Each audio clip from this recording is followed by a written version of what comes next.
भगवान कृष्ण और अर्जुन बैठे बैठे वार्तालाप कर रहे थे। कृष्ण अर्जुन को राजा बलि की दानवीरता की कहानी सुना रहे थे कि कैसे राजा बलि ने भगवान वामन को 3 पग भूमि दान की थी। तब अर्जुन ने कृष्ण से पूछा कि हे माधव, क्या आज के संसार में भी ऐसा दानवीर है? तब भगवान कृष्ण ने बताया कि आज पूरे विश्व में कर्ण सबसे बड़ा महादानवीर है, जिसने आज तक किसी भी याचक को खाली हाथ नहीं लौटाया। कृष्ण के मुख से इस प्रकार की कर्ण की महानता सुनकर अर्जुन को बड़ी ईर्ष्या हुई। फिर अर्जुन ने कृष्ण से पूछा कि हे कृष्ण, भ्राता युधिष्ठिर ने भी किसी याचक को आज तक खाली हाथ नहीं लौटाया है। प्रतिदिन वे अनेक याचकों को अन्न एवं धन से परिपूर्ण करते हैं। यही नहीं, उनके पास इतना धन है कि वे पूरे जीवन भर दान करें तो भी कभी समाप्त नहीं हो सकता। उनकी संपत्ति के आगे तो कर्ण की संपत्ति कुछ भी नहीं है। फिर भी जब दानवीरता की बात आती है तो आप केवल कर्ण का ही नाम क्यों लेते हैं? भगवान कृष्ण मुस्कुराते हुए बोले, हे पार्थ, आज दोनों की परीक्षा ले ही लेते हैं, जिससे ये सिद्ध हो जाएगा कि दोनों में उत्तम कौन है। उस समय तेजी से वर्षा हो रही थी। कृष्ण और अर्जुन ने याचक का वेश बनाया और रात्रि के समय में ही युधिष्ठिर के पास दान मांगने पहुंच गए।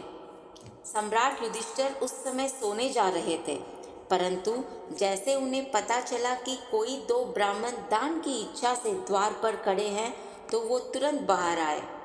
ब्राह्मण रूपी कृष्ण और अर्जुन से पूछा कि उन्हें दान में क्या चाहिए। इस पर भगवान कृष्ण ने कहा, हमें 1 मन सूखी चंदन की लकड़ियाँ चाहिए। युधिष्ठिर ने तुरंत अपने सेवकों से कहा कि यज्ञशाला से 1 मन चंदन लकड़ियाँ लाओ। इस पर भगवान श्री कृष्ण बोले कि हम अशुद्ध लकड़ियाँ स्वीकार नहीं कर सकते, क्योंकि वो पहले से ही यज्ञ के लिए काटी जा चुकी है। युधिष्ठिर हैरान हो गए और बोले कि इस समय तो सभी जगह बारिश हो रही है, इस समय सूखी लकड़ी मिलना असंभव है।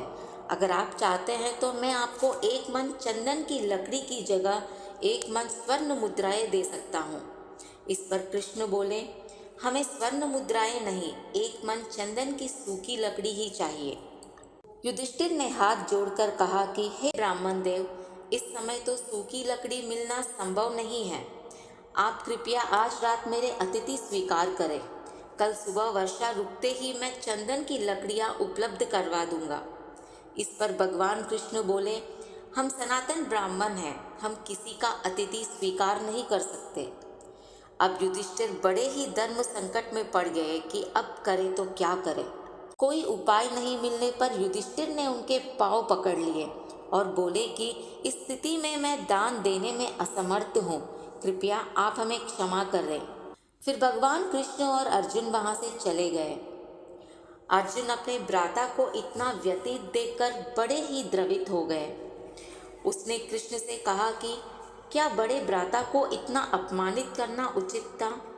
तब कृष्ण ने कहा, पार्थ, हमने युधिष्ठिर का अपमान नहीं किया, केवल उनसे दान मांगा था। इस पर अर्जुन बोले, हे माधव, जब चारों ओर वर्षा हो रही हो तो सूखी लकड़ियां वो दान में कैसे दे सकते हैं? कृष्ण बोले, हे पार्थ, चलो अब कर्ण के पास चलते हैं। एक लंबी यात्रा के बाद वो दोनों अंगदेश पहुंचे। भगवान कृष्ण की कृपा से वहां भी बारिश होने लगी। कृष्ण और अर्जुन कर्ण के महल पहुंचे।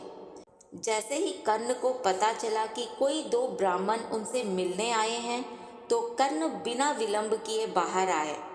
उन्होंने दोनों को प्रणाम किया और बोले, हे ब्राह्मण, ये मेरा सौभाग्य है कि इतने विषम मौसम में भी आपने मुझे दान के योग्य समझा। कृपया आज्ञा दे कि आप किस प्रकार की चीज़ की इच्छा से यहाँ आए हैं। मैं आपको वचन देता हूँ कि आप जो कुछ भी मांगे, अगर वो मेरे अधिकार में होगा तो मैं बिना विलंब किए आपके सेवा में प्रस्तुत करूँगा। कर्ण के इस बर्ताव पर कृष्ण ने उनसे भी वही चीज़ मांगा जो युधिष्ठिर से मांगा था। साथ ही उन्होंने वही प्रतिबंध रखा कि वे यज्ञशाला की लकड़ियाँ स्वीकार नहीं करेंगे। इस पर कर्ण ने कहा कि हे ब्राह्मण, ईश्वर की कृपा से आज तक मेरे द्वार से कोई याचक खाली हाथ नहीं लौटा। फिर इसके बाद कर्ण धनुष लेने भवन में लौट गए। अर्जुन ये देखकर कृष्ण से बोले कि कर्ण ऐसा कौन सा अस्त्र प्रयोग करेंगे जिससे गीली लकड़ी सूखी हो जाए।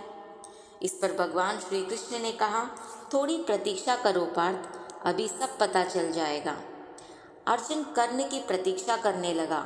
वो देखना चाहता था कि कर्ण के पास ऐसा कौन सा अस्त्र है जो उनके पास नहीं है। थोड़े ही देर में कर्ण अपना धनुष लेकर वापस आए और अपने साधारण बाण से महल के मुख्य द्वार को काट डाला, जो चंदन के लकड़ियों से बना था। देखते ही देखते कृष्ण और अर्जुन के सामने चंदन के लकड़ियों का ढेर लग गया। इस प्रकार का दान देखकर अर्जुन अवाक रह गया। जब कृष्ण ने कहा कि हे अंगराज, अगर हम आपके द्वारा दी गई लकड़ी लेने से मना कर दे तो आप क्या करेंगे। इस पर कर्ण ने कहा कि हे ब्राह्मण देव, मेरा सैया दिव्य कवच और कुंडलों के कारण कभी अपवित्र नहीं हो सकता, अतः आप ये यज्ञ के लिए ले सकते हैं।